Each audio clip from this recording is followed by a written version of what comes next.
Estamos de regreso para continuar con más entrevistas, tal como lo hemos avanzado. Pues estas escenas se repiten una vez más todos los años, cuando cientos de padres de familia procuran pasar incluso horas procurando un cupo para sus hijos, para que sus acudidos puedan tener acceso a esa educación de calidad.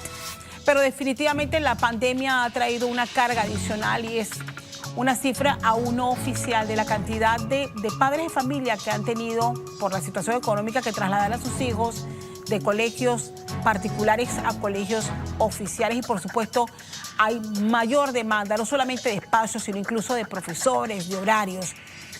Es parte de los desafíos que tiene el Ministerio de Educación, razón por la cual hoy nos da el placer de darle la bienvenida a Maruja Gorday de Villalobos, ministra de Educación. Ministra, qué gusto tenerle con nosotros para hacer un recuento de esta etapa tan importante en pleno verano, en que se trabaja no solamente en la reparación, adecuación de colegios, sino justamente para enfrentar este gran desafío que es mayor número de estudiantes buscando matrículas en los colegios oficiales. Bienvenida, ministra, ¿cómo está?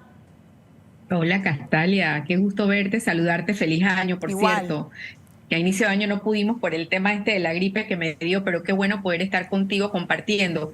Y efectivamente te comento, el tema de la migración del sector particular ha sido uno de los factores que nos ha llevado realmente a ese incremento de espacios, de docentes, inclusive de otro tipo de atención que brindamos en el año 2022, y estamos hablando de alrededor de 14.700 estudiantes. Esto implica alrededor de 15 centros educativos particulares que oficialmente han cerrado. Sin embargo, yo creo que es importante resaltar, obviamente por todo el tema de la crisis económica, la migración hasta, si sumamos 2020, 21 y 22, es casi de un 3% de la matrícula que se tenía. Sin embargo, ya para el 2022 vimos una disminución de esa migración en prácticamente unos 8.000 estudiantes. Sin embargo, las áreas donde hay más demanda de matrícula es San Miguelito, Panamá Norte, Panamá Oeste y el área este de la ciudad, obviamente por el crecimiento demográfico que hay y la gran cantidad de desarrollos de proyectos de vivienda, ¿no? Justamente, ¿cómo se hacen esos balances, ministra? Hacíamos un ejercicio la vez pasada solamente en Panamá Oeste, tomando en cuenta los colegios que hay, colegios secundarios más que todo, en la Arraiján y La Chorrera. O sea, ¿cómo se está trabajando? ¿Qué planificación hay justamente para poder cubrir esa gran demanda en polos de desarrollo como estos que les estoy mencionando? Mira, nosotros hemos hecho la coordinación con el Ministerio de Vivienda, con el ministro. Él es uno de los que está pendiente, porque hay incluso una normativa que te dice que por una X cantidad de casas desarrolladas debe dejarse un espacio físico para vivienda, y esto es lo que está ocurriendo en Panamá Este. Sin embargo, ahí todavía tenemos un gran reto, exactamente más que nada por escuelas profesionales y técnicas. La ventaja es que hay una gran cantidad, más de 7 o 8 centros educativos en el área oeste. Y bueno, estamos viendo las vistas de lo que ocurrió en Nuevo Emperador. Nosotros estamos haciendo todos los ajustes para que eso no pase. Sin embargo, hay una gran desesperación y preocupación de los padres de familia. Tengo que decirte que esa va a ser, después del Rubiano, del Beckman, una de las escuelas más grandes del país, con una matrícula proyectada de 4.000. Ya tenemos alrededor de 1.700 estudiantes matriculados, y se cree que ya que para finalizar el cierre de la matrícula pudiéramos llegar a 2.000. Sin embargo, yo quiero decirte que nosotros sí hemos tenido alrededor de un 30-40% de matrículas que se hicieron en línea. Este es un proceso nuevo, que en la cual no todos están, vamos a decir así, expertos, y que genera algún tipo de estrés para los directores y el personal que hace la matrícula. Ya en vista de todo lo que ha ocurrido y de la buena experiencia que tuvimos en la pandemia, donde se hizo una carga masiva, menos en los primeros ingresos, primero, séptimo y noveno, nosotros vamos a dejar eso ya estructurado para que no ocurra. Sin embargo, la desesperación de los papás y todo lo que tradicionalmente ocurre nos ha llevado a eso. Nosotros tenemos 2 escuelas que vamos a iniciar procesos nuevos, y definitivamente ya se tomaron las previsiones con los directores regionales. Hablemos justamente de este centro educativo. Cuando hicimos imágenes aéreas, de verdad yo decía, wow, el colegio se ve, es un colegio grande, tiene canchas deportivas, o sea, es el colegio que todo padre de familia quisiera que su hijo estuviera. Modelos como este, tomando en cuenta los polos de desarrollo a futuro, ministra, ¿en qué regiones del país se están planificando? Porque hoy estamos concentrados en lo que pasa en Panamá y Panamá Oeste, pero de seguro ya el fenómeno se vive en provincias como Coclé y también Veraguas. Mira, en Coclé hay alrededor de 5 proyectos nuevos que estamos entregando, incluso muchos habían sido abandonados. Igualmente Veraguas, sobre todo el área de Santiago, la escuela en Soná, en Chiriquí, y definitivamente estamos entregando 3 escuelas en San Miguelito. Lo importante de todo esto es, como tú muy bien lo dices, generar esa estructura donde el estudiante se mantenga en su comunidad. Eso es lo que estamos haciendo, sobre todo también este cruce de barriadas a otras barriadas y todo lo que implica la seguridad de los estudiantes. Entonces nosotros hemos proyectado de febrero a mayo la entrega de 19 centros educativos nuevos. Yo quiero resaltar que de 2019 a la fecha, esta administración, este gobierno ubicó el recurso para la entrega de 105 centros escolares, incluyendo 65 escuelas ranchos que se transformaron de escuelas ranchos pues a escuelas de cemento, escuelas normales, y definitivamente estamos en esa proyección. Obviamente nos ha servido mucho esa redistribución del presupuesto y esa asignación que se nos dio el martes pasado con un incremento designado por el señor presidente de 36 millones exactamente para hacerle frente a lo que viene, mobiliario, equipamiento, laboratorio, que es una deuda que tenemos con muchas escuelas nuevas y que gracias a Dios en un proceso de compra con catálogo nosotros vamos a tener, una vez entremos a la escuela, lo básico para que los estudiantes estén con sus condiciones de seguridad. Estamos hablando, ministra, del manejo de los fondos del FESE. Castalia, qué bueno que me tocaste. Mira, esta es una noticia fresca del día. Nosotros desde el mes de septiembre, gracias al apoyo de la Dirección de Fiscalización de la Contraloría y de toda la articulación que se hace con el Contralor y con los temas que tenemos del FESE. Mira, lo primero es que lo que se hizo de exceptuar dos artículos del convenio de contrataciones públicas nos ha llevado a tener una ejecución histórica en el FESE. De enero a julio se habían ejecutado 14 millones con mucha dificultad. Nosotros sabemos que hay muchas trabas, sobre todo en las escuelas donde no llega el internet, donde no tienen tampoco tanta disponibilidad. Sin embargo, de julio a diciembre se ejecutaron alrededor de 32 millones. Significa que esos dos artículos que se exceptuaron y que dieron alguna ventaja o alguna agilización a los directores nos han servido. Pero lo importante y la noticia pues que podemos compartir contigo es que nosotros para el mes de marzo, en un proceso de acompañamiento con la Dirección de Fiscalización, nosotros vamos a tener una excepción de control previo para las escuelas que compren hasta 15,000 balboas. Obviamente, durante el proceso puede haber rendición de cuentas y una auditoría imprevista. Sin embargo, nosotros queremos que todos los centros educativos que ejecuten gasto hasta 15,000 sean exceptuados del control previo, que ahí es donde tenemos quizás algunas situaciones de regresar documentos, y eso es importante, y ministra, eso va a estar vigente importante. A partir de yo creo que definitivamente esta primicia que nos da en este momento pues, va a agilizar reparaciones menores, y era el dolor de cabeza que siempre nos compartían los directores, que para reparar baños, para reparar grifos, se requería de muchos trámites que ahora con esto que usted está anunciando puede ser prácticamente expedito. Totalmente expedito, porque el director gestiona, hay todas las excepciones. Eso sí, nosotros sí vamos a tener que estar en un proceso de acompañamiento y de capacitación, porque obviamente hay una responsabilidad sobre eso, pero nosotros tenemos directores que ya a esta fecha ejecutaron las 2 asignaciones del año pasado, y eso es importante. Va a haber paso expedito, y obviamente sabemos que esa ejecución, sobre todo ese incremento que se recibió como parte de una política de equidad en las escuelas de Plan Colmena, que pasaron de 40 a 100 balboas en diciembre, definitivamente van a poder, como tú muy bien lo dices, generar una estructura de mantenimiento preventivo y no tener que dilatarnos tantos en procesos administrativos, que realmente es lo que afecta esta situación de mantenimiento, Castalia. Bien, ahí estamos observando, ministra, bueno, situaciones más complejas. Hemos estado compartiendo hace algunos minutos imágenes, por ejemplo, del José Dolores Moscote. Estructuras como estas que por años vivieron el olvido y el abandono de distintas administraciones dan el reflejo de lo terrible que ha sido no solamente recuperar los contratos, sino poder avanzar en esos trabajos.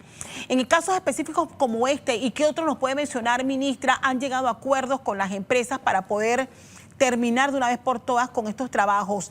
Y cuando llega esta época, ministra, siempre viene la pregunta recurrente: ¿cuál va a ser el futuro de los proyectos con los colegios que se encuentran en el sector de Paitilla, que para muchos están ya ubicados en un área donde se le dificulta a los estudiantes que vienen de Panamá Norte y Panamá Oeste, que llegan justamente a ese punto ya con el crecimiento urbano tan complejo para poder accesar a él? Mira, lo bueno de todo es que en esta planificación y en este retomar de proyectos, muchos abandonados y otros sin recursos, los estudiantes se van a poder mantener en sus áreas de residencia. Nuestro gran reto, y lo hemos dicho, es el área este de la ciudad. Ahí sí nosotros tendríamos que considerar ya tenemos el espacio quizás para una escuela secundaria. Sin embargo, yo te puedo decir, Panamá Norte, nosotros recién, como parte de las operaciones de un crédito de mejoramiento y calidad y toda la anuencia del gabinete, nosotros adquirimos las antiguas instalaciones del Instituto Pedagógico o Instituto Profesional y Técnico Panamá Norte, que puede albergar alrededor de 1.500 a 2.000 estudiantes. Eso es sumamente positivo y esta escuela inició virtualmente y tiene en este momento 700 estudiantes matriculados entre 10º y 11º grado. Entonces, eso es importante. Te puedo hablar de Santa Librada, de la Escuela República de Italia. Son proyectos que vamos a estar recibiendo, unos en el primer trimestre, otros en el año. Resolvimos los temas legales de la Escuela Miguel Alba. En este momento hay más de 60 trabajadores en la Escuela de Soná.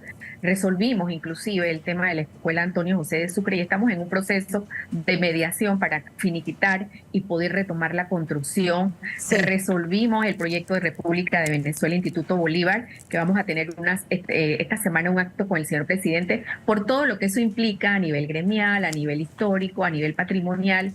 Y eso es importante por decirte algunas escuelas. Y lo que sí te quiero decir, las escuelas de Panamá Oeste, que es donde se concentra en este momento la mayor demanda de matrícula, estamos abriendo, se están entregando alrededor de 7 proyectos en el año. Una Pedro Pablo Sánchez, que va a quedar con todas las instalaciones realmente muy accesibles y seguras.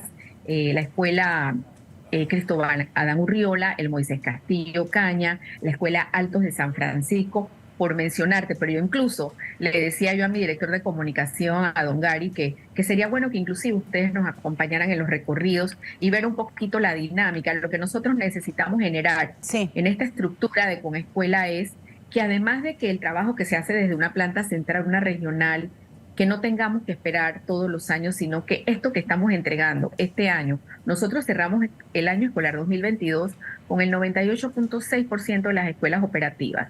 Operativa es que tienen las condiciones para recibir a los estudiantes, sabiendo que en algunas hay condiciones de electricidad por el contexto, otras condiciones de agua, pero nosotros tenemos que generar las acciones para que los niños puedan asistir físicamente a la escuela.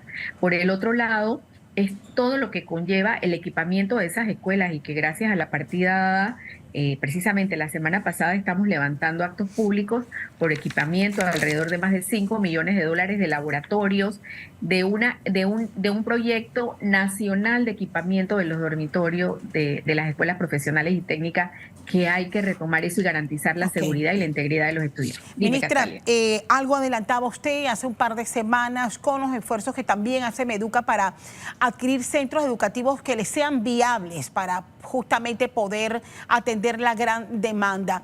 ¿Cuántos hasta la fecha en estudio, al menos en planificación, se pudieran adquirir? Es decir, esos colegios del sector privado que tuvieron que ser cerrados y que pudiesen servir como estructuras para que el Meduca las adquiera.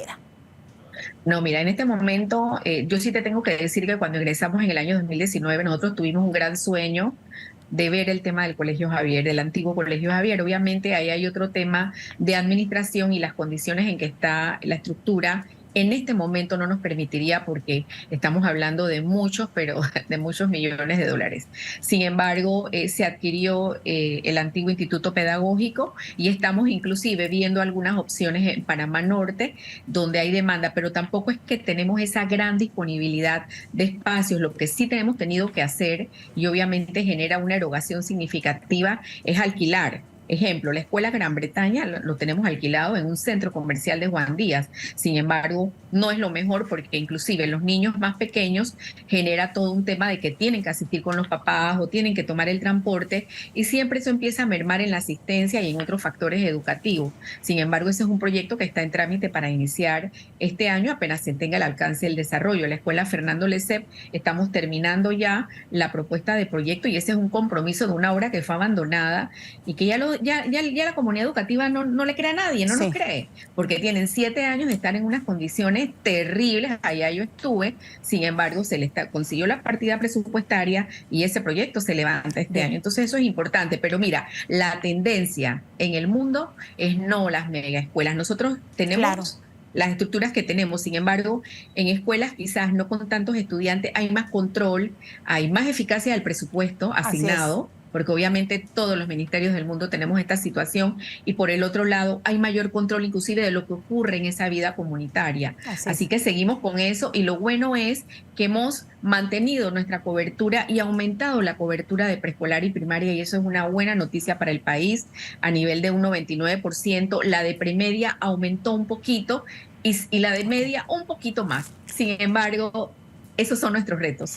Ministra, seguimos hablando de los desafíos, pasamos un poco ya al tema de las infraestructuras y todo el proceso de reparación y adecuación de los colegios.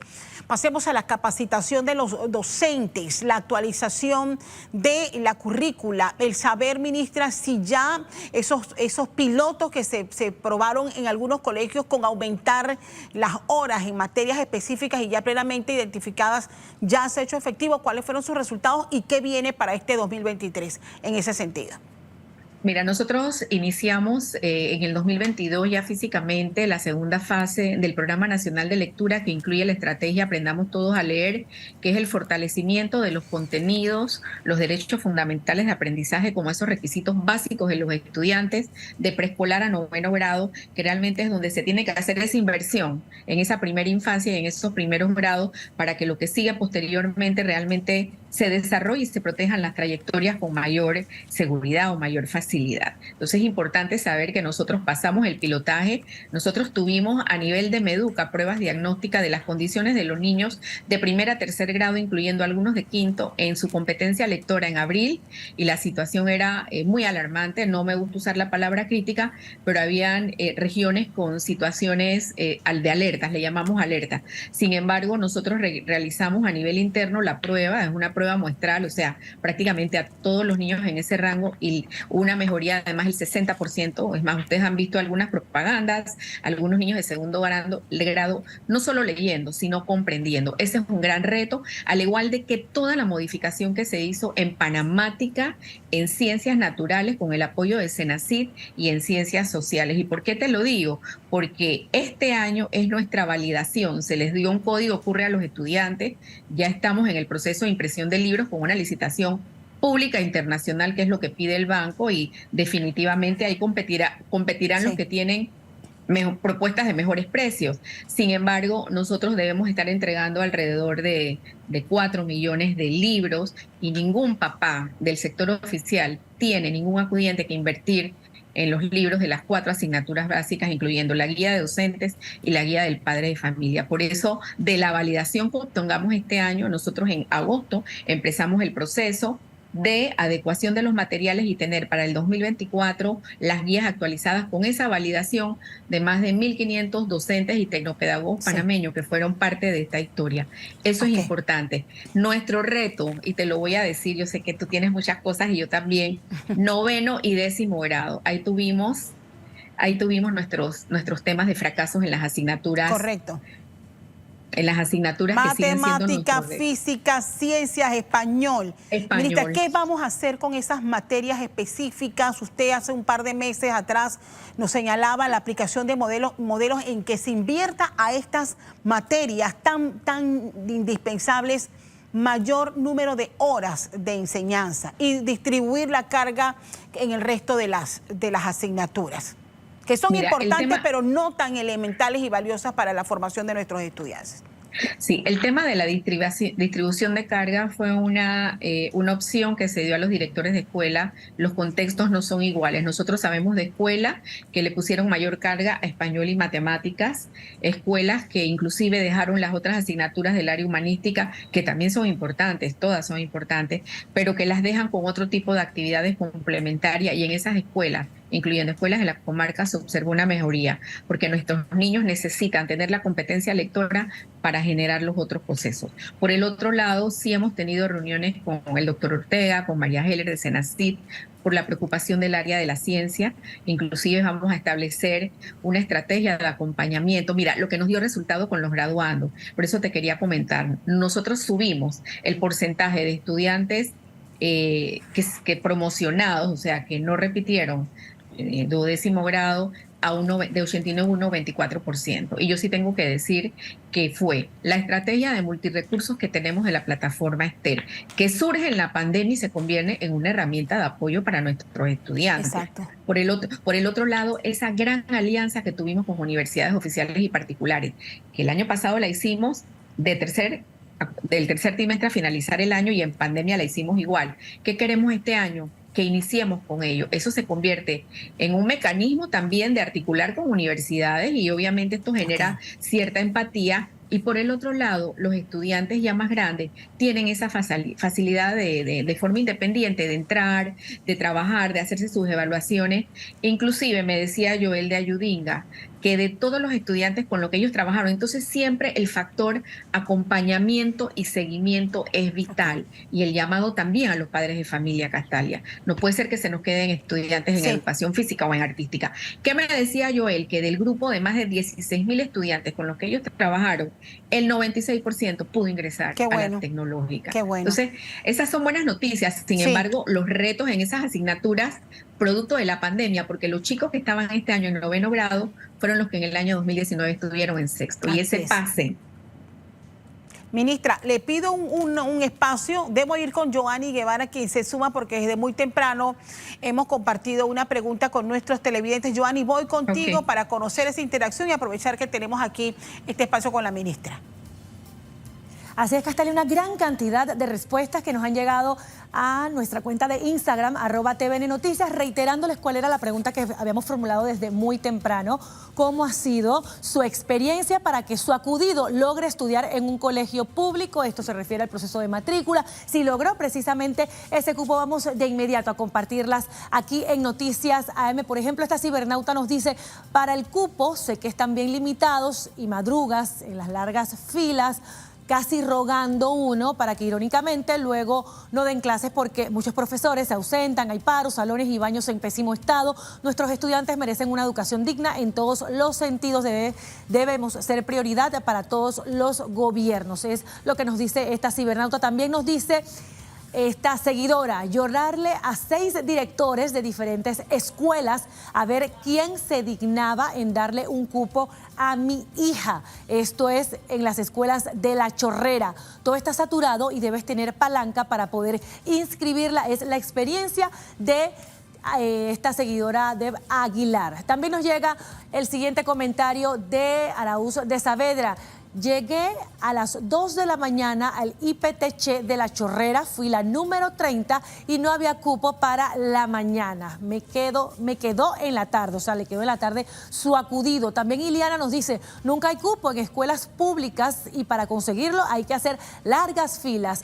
Las escuelas en las escuelas pilotos tienen cupo, pero solo se las dan a las personas que viven en esa barriada. Es injusto, es la posición de Iliana. También Marta nos comenta: buenos días, muy mal, vivo en el área de Pacora, tengo 2 hijos, un colegio cerca y mi hijo tiene que viajar hasta El Moscote porque tienes que ser hijo de la directora para que puedas entrar en ese colegio. Ella habla de la distancia, de que viven en Pacora y tuvo que matricular a uno de sus hijos en El Moscote. También nos dice Gloria, madrugar para inscribir y madrugar también para matricular. Son las opiniones que nos han llegado a través de nuestra cuenta de Instagram y así hay muchas que más adelante también les estaremos compartiendo. Ministra, allí tiene.